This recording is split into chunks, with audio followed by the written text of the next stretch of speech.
Sekhmet is one of the oldest known Egyptian deities. She was a powerful goddess.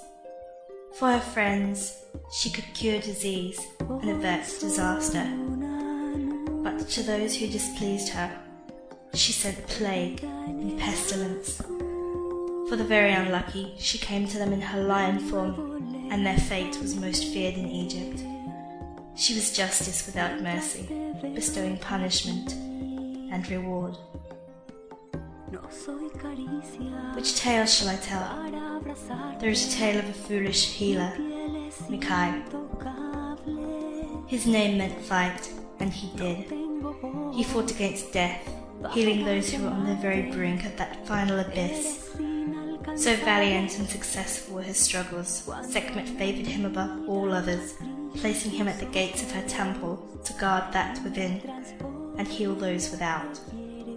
She gave him the gift to heal any within his reach, no matter the ailment. She charged him, warning that he should heal in her name only, and only those that she would heal herself. This he did admirably, but, as is the way of mortal men, he began to grow prideful. He grew so prideful that... But that is a story for another day. Suffice it is to say that he grew to think his judgment more just than the goddess he served. One day there came to him a beggar man. "What ails you, aged grandfather?" asked Mkai.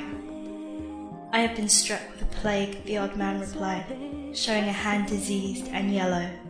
Taking the hand, Mkai saw the sign of Sekhmet in the plague-ridden flesh, and knew that this plague was the justice of his patron goddess. "How came this about?" he asked the man, "for your plague has my lady in it." "Have pity on me, kind healer." The man fell to his knees. "I am a poor man, and have but one daughter, which I value above all in heaven and earth. She fell ill, and I was in sore distress.